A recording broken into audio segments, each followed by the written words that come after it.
Hello everyone, আসসালামু আলাইকুম। আজকে আমার অনেক দিনের ইচ্ছা পূরণ হলো, এর জন্য মনটা ভীষণ খুশি।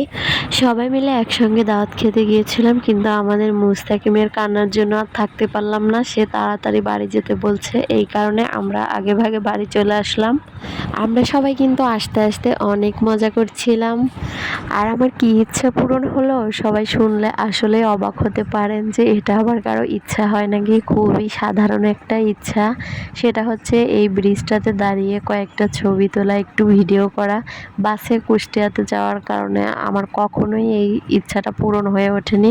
আজকে আমরা বাইকে করে কুষ্টিয়া যাচ্ছিলাম, এর জন্য আয়েশার বাবাকে বলার সঙ্গে সঙ্গে আমাকে এখানে দাঁড় করিয়ে দিল, তারপরে কিছু ছবি তুলে দিল, একটু ভিডিও নিলাম। তারপর আমরা কিছুক্ষণ দাঁড়িয়ে থেকে তারপর রওনা হলাম আবার কুষ্টিয়ার উদ্দেশ্যে।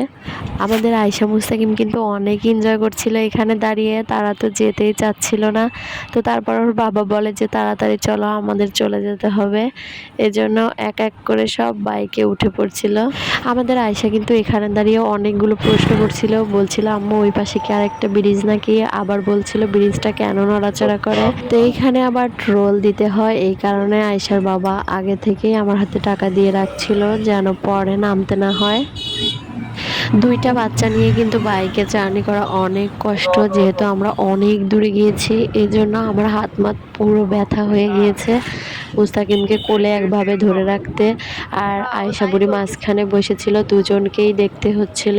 এই কারণে বেশিটা ভিডিও করতে পারিনি, অল্প ভিডিওই করতে পেরেছি। তারপরেও আমার ইচ্ছাটা পূরণ হয়েছে আর কি। তো যারা ভিডিওগুলো দেখে থাকেন অবশ্যই লাইক, কমেন্ট এবং সাবস্ক্রাইব করবেন। সবাই ভালো থাকবেন, সুস্থ থাকবেন। আল্লাহ হাফেজ।